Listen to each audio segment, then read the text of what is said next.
Hi, everybody. Welcome to Next in Media. We're here. I'm Mike Shields. We're here live in Cannes. This is part of my special series with my partners at View Planner. I'm here with John Terrana again from your returning guest from last year. You're the president of America's VaynerMedia and Global Chief Media Officer. Yeah, right. Got that right? Yeah. Good to talk to you, John, again. I know it feels like a long time ago already, but set the state of affairs in our industry post upfront. What were your impressions? Where are things netting out for you at this moment? Yeah. Post-Upfront, it's almost like the tale of two upfronts. Like you have NFL, NBA, live sports. Yeah, there was sports everywhere. Everything else. Yeah. So if you think about like the NFL, NBA, all sports inventory, that's moved really quick, fast, hyper competitive. It's like its own marketplace. It's its own marketplace.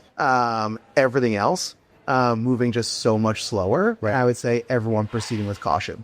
You have, just the reality of the value of that inventory, viewership, and, the kind of trends in the marketplace, but then also the macroeconomic climate.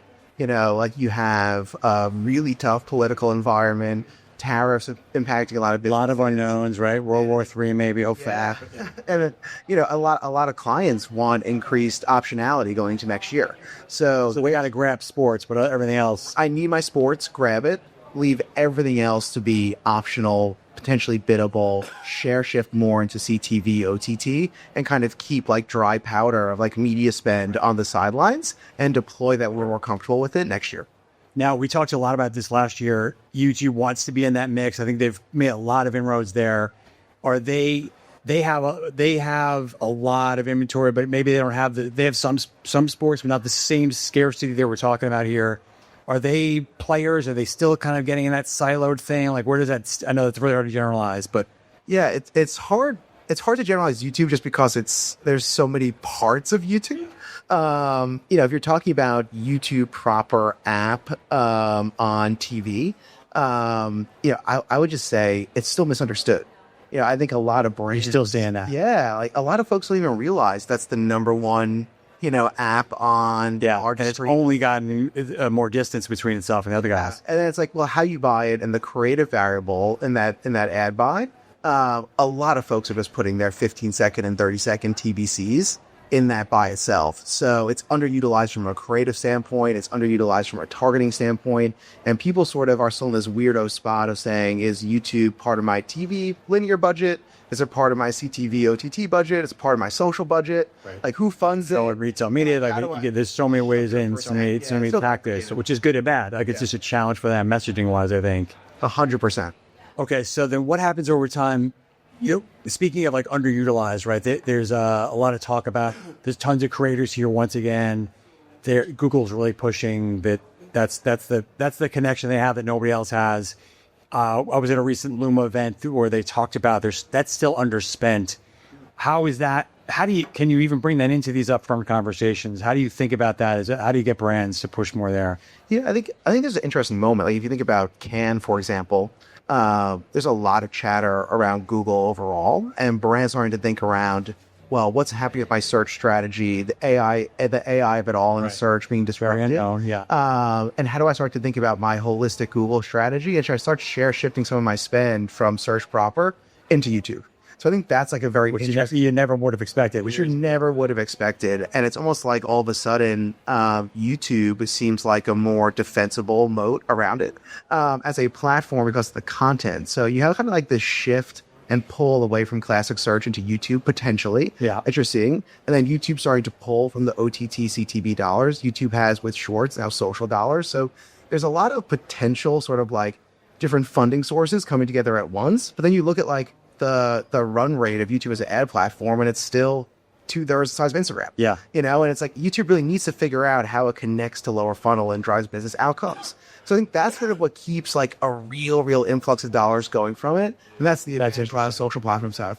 What about, if you want to move a ton of money into the creator space, is that still challenging to figure out who to work with, how to execute it? It's not that automated, or is that getting easier? I mean, there's so many good tech platforms that can connect you with creators, help you source creators, help you have insights around creators, whether that's a third party or even you're starting to see the platforms themselves. Google is pushing that message a lot this week.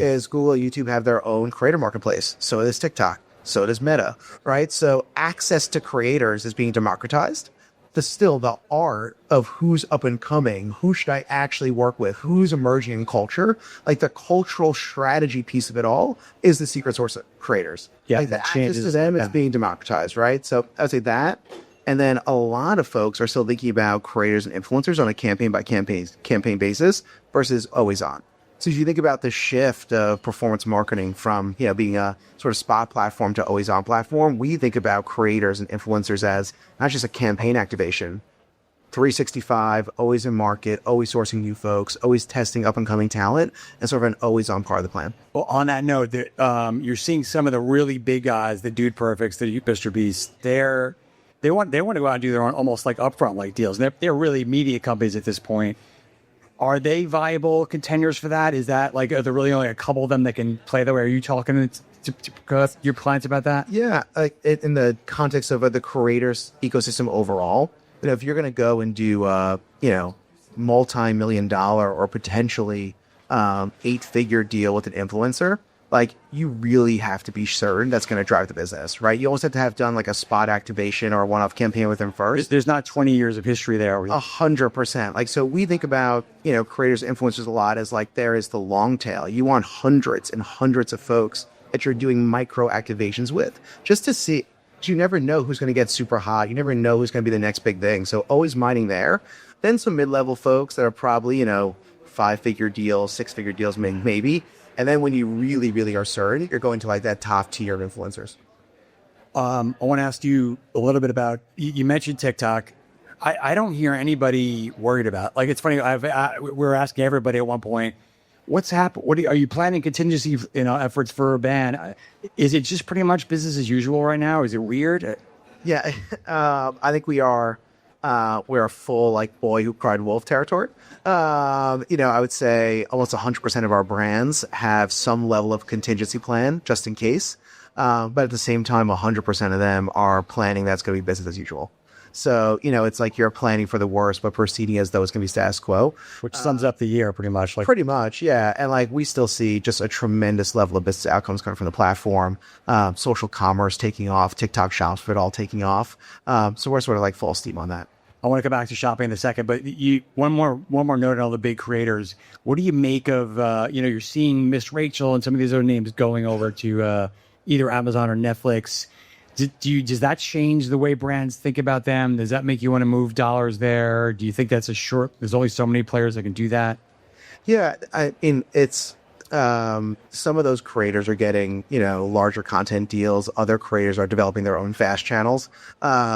I think it's a really interesting time. There's so many fast channels that I was at the stream show last week and there was just thousands. It was crazy. Yeah. And so there's just so many of them. How you buy them is actually quite simple, but like almost like not transparent. The measurement seems and then the viewership of them is you don't know if 2 or 2 million people watch them, right? So it's almost like both sides of the fast channel or creator marketplace when you think about streaming need to be up level. Because you're seeing a lot of creators put their stuff there. Yeah, you need better ways to buy, and you need better analytics on it. But then also the content itself from the creators, like that will win out. So I think we're just going to see much, much fewer of them over the next couple of years. And then last thing, you mentioned YouTube and shopping and maybe a little bit of a gap there. What about, they have pushed for live shopping. You've seen a lot of others, like Amazon has played around there. You excited about that? Is there a lot of potential? Is big? I know it's a bigger thing in the rest of the world that's coming here. What's going on there? Yeah, I would say, we talk about live shopping and social commerce, and that's probably one of the 3 biggest bets we're going to make as an agency over the next couple of years. So you see it now. You see platforms like a Whatnot, for example, starting to get a lot of traction and take off. You see TikTok shops driving real commercial outcomes for some really big brands. So it's happening. People think of it as like, oh, that's something that only happens in China, but we're starting to see it now. Some TikTok shops, for example, that we're building for clients are driving, upwards of $10-20 million of GMV a year. So it's substantial ability to do business. And you think about, everyone's talking about, well, maybe the future agents will just do this, AI agents will do this all for you. That seems to be counter to what people are gravitating to these events, like the social aspect stuff. Yeah, I think it's going to be in the future. I think the AI agent and agentic shopping, that's probably a couple years away. to really. And it might only be for certain things. It might only be for certain things. I think, user behavior will drive sort of the adoption there. What's here and now, the social commerce, the TikTok shops of it all, like that's just a place where it's almost like if you're not there, and we have CPG brands, legacy CPG brands who are talking to us about, I'd love to be on TikTok shop. Because not only can Not exactly like these, DTC cool brands out of nowhere. I mean, it's not just the commercial outcomes, but it's almost like a branding play as well, because the units, Interesting. the commerce units show up in feed. So if I'm going to be seen there. Yeah, if I'm an affiliate, my actual distribution happens in feed, which that's almost free impressions on an affiliate link. So if you think about it, it's far, far larger than just like a social commerce play. It's almost like a full funnel play itself. Fascinating. Well, looking forward to see what happens over the next 6 months or so. But John, awesome conversation. Thanks a lot. Thanks so much, man.